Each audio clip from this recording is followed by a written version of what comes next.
If you've ever wondered what kind of fun homemade gifts you can make from sheep's milk, then this is the video for you. Hello shepherds, welcome back. And if you're new here, hello. This is where we talk all things sheepy. My name is Megan, and today we're transforming sheep milk into a fun, luxurious chocolate snack. If you don't have a dairy sheep, that's okay. This recipe works with cow milk, goat milk, and maybe even chicken milk. I have the recipes below in the description, so let's get started. Almost any pan will work, even a cookie cutter. The main thing to make it work is to line whatever you're using with a parchment paper. Our parchment paper will form a sort of basket to hold our fudge in, but also make it easier to take out of our form and cut into smaller bits. This recipe is sweetened condensed sheep's milk based. If you want to make your own sweetened condensed milk, I'll have the link below and above. And so how much you tend to render down your milk does affect how thick your final fudge is. The thicker the consistency of your sweetened condensed milk, the firmer the final fudge will be. Also, because I'm using the creamier sheep's milk based, if you're worried about if your final fudge won't be as creamy or smooth as you want, it helps to add a spoonful or two of butter during the cooking process of making our fudge. But more on that later. Starting off, we need a heavy bottom saucepan.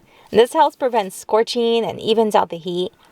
And to this pot, we'll add our sweetened condensed milk on medium-low heat.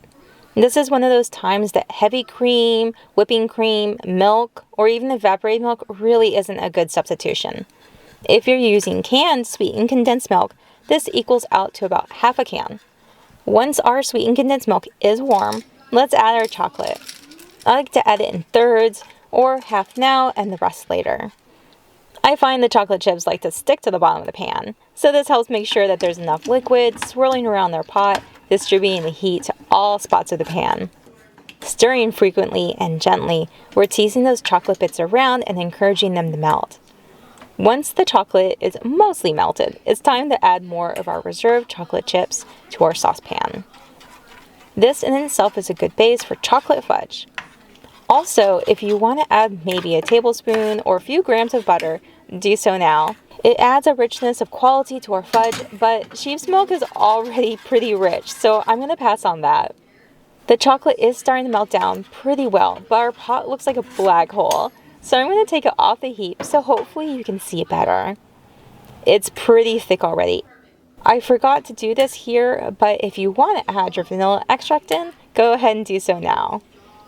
So this is pretty perfect already, but I want to take our fudge further down the path, or in this case, rocky road, by adding our marshmallows and salted peanuts in, and then fold in well till every nut and marshmallow is well coated.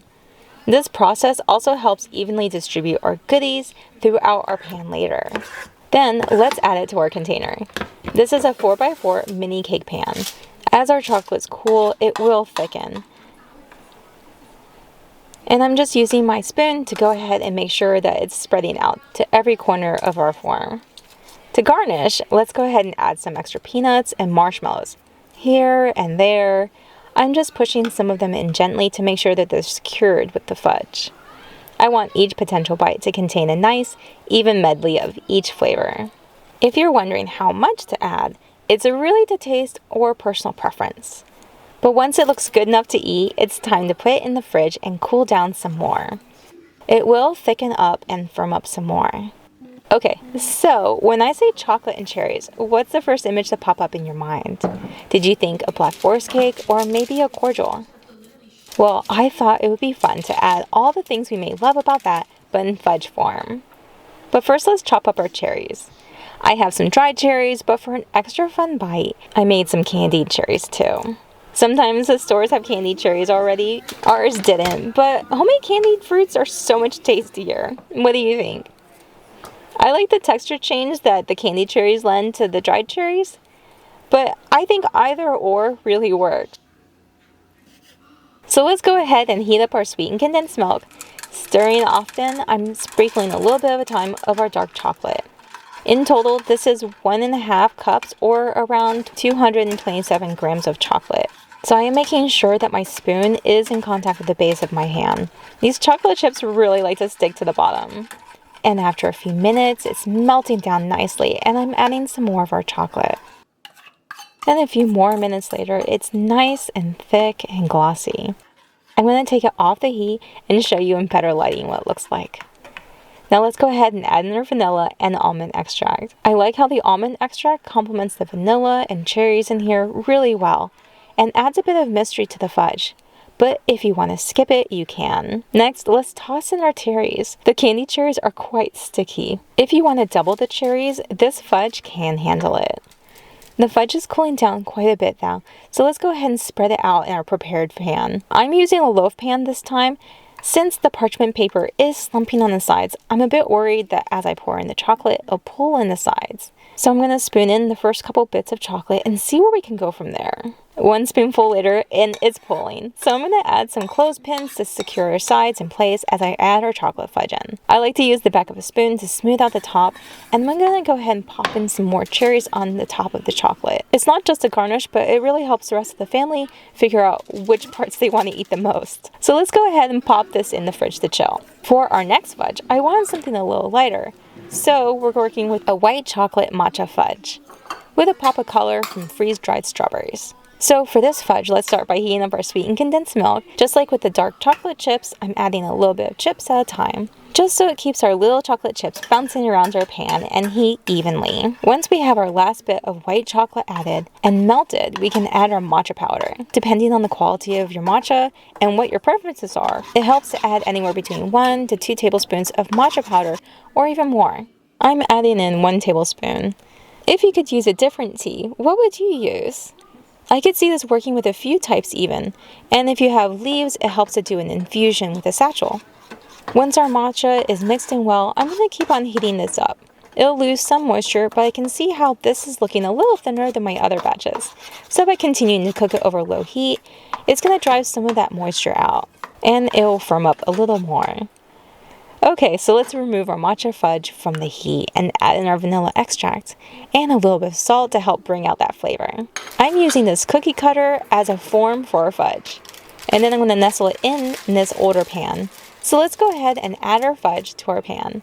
And as a fun touch, I thought it would be nice to add some freeze-dried strawberries to the garnish. I'm not using regular strawberries because I don't want all that added moisture to leak out onto the fudge and make a really sticky, gooey mess. I'm just crumbling with my fingers here or there and trying to make sure that it's really well distributed. Now that it's topped off, let's go ahead and pop it into our fridge and firm up for 1 to 2 hours minimum. So now that several hours have passed, let's remove our fudge from their forms. They slide right out and remove from the parchment paper with ease. Now let's go ahead and slice them up and sample some bites. It really helps if you want to store them for the holidays or for gifts to pre-slice them. And look at that cross section of the rocky road. I think I'm going to have our resident chocolate lovers sample the goods, but while I wait for them, let's go ahead and taste some of these first. Just a small bit is good. Let's go ahead and get started with the Black Forest cherry fudge. It has such a rich body and just a small bite is good. It's creamy and there's a lot of chocolate flavor and a faint taste of cherry. Now for the rocky road. The texture is very nice. It's smooth and the peanuts and marshmallows add a lot of contrast to the texture of the chocolate. There's a lot of complexity in each bite. And both dark chocolates are really rich and smooth, as well as creamy. And since I'm the matcha lover here, I'm going to go ahead and dig right in.